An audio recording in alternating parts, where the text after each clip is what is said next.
Just who's playing well and matchups and foul trouble, and we'll just there's a reason we've been playing everybody over the last month at that position. We want to get a feel for who's best in certain combinations and that kind of stuff. So, but it'll just be matchup based. In the past, you always had a starter entrenched at that spot entering the playoffs.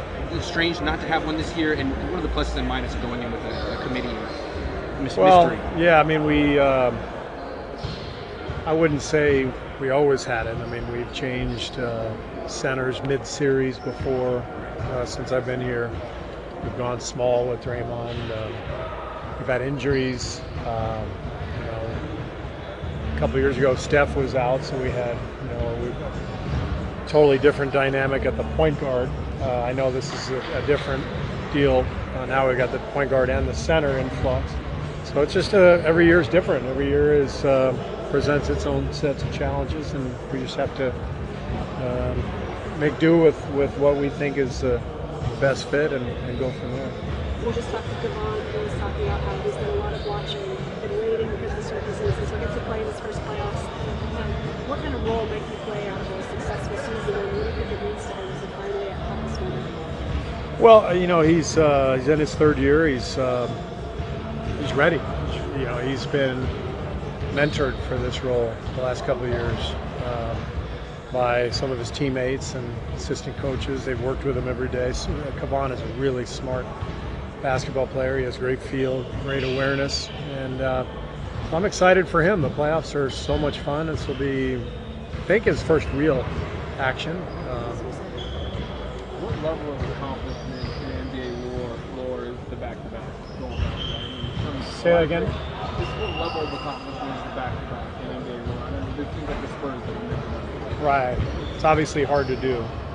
I don't know how many teams have done it. Maybe 6, I'm guessing. So we haven't talked about that as a group. It's not really my focus. I'm not trying to give them the historical carrot, like this is what we can accomplish. They know what we can accomplish and what's on the line. Well, in trying to get these guys to have that hunger, can that be potentially a motivation factor? This could be a staple in that down the first time to get. I doubt it. I doubt I would go to that. I think there are easier ways to motivate, and mostly in the playoffs, there's not a whole lot of motivation necessary. Guys are going to bring in, they're going to play with a different emotion and intensity than what you've seen the last month. You'll ever go to that when you're in Chicago? I don't remember. Yeah. Long time. Yeah. See, when you see Mike Brown out there working, do you reflect at all on how much he meant a year ago? No. Yeah. you can. No, I mean, I'm just. Yeah. I mean, that seems like so long ago now. But. Yeah. Well, I mean, I hope I don't ever have to revisit that, but it is a great luxury and comfort to have Mike on our staff, knowing that he's been a head coach a lot longer than I have, and the guys respect him, the other coaches respect him. He's got a wealth of knowledge, so he's a huge asset for us. Steve, after watching film and kind of getting in the mindset of playing the Spurs, what are some of the unique challenges that team presents for your guys' squad? Well, they're as disciplined as anybody we're going to face in terms of establishing a style, a pace, a defensive awareness, a mindset. So it's hard. And when you play them, there's nothing easy. It's just like it's not going to be 128 to 121. It's going to be a grind, and so you have to manufacture pace. You have to generate some burst here and there where you can. But the only way to do that is by being really, really solid. And so that's why I'm excited to play these guys, because they're going to bring out the best in us, or they're going to just completely expose us. And one way or the other, that's probably a good thing for us. Kavan was saying that the center position has changed significantly just since he's been in the league. How have you seen that position evolve in the last year or two? Well, David Fizdale is here today. We were talking a little bit about that. Marc Gasol was Defensive Player of the Year about 5 years ago. It's now an entirely different league. Like back then, it was shot blocking, it was protecting the paint, switching on to another big.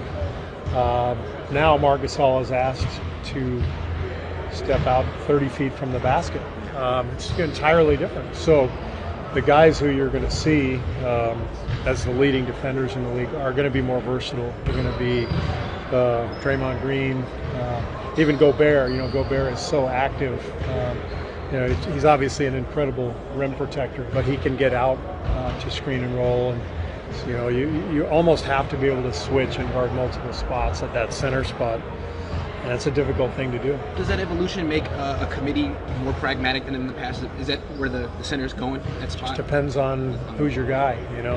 If you're lucky enough to have a incredibly versatile five-man who can guard multiple spots, he can be your starter and play 35 minutes.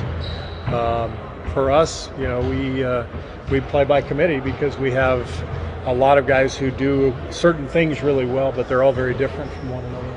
You know that Steph is going to be reevaluated tomorrow, but just to see him moving a little bit and dribbling and going up and down the floor, does that bring a smile to your face? I know it's premature, but at least to see him. No, it's good to see him. It's good to see him moving around, but he's not close to playing.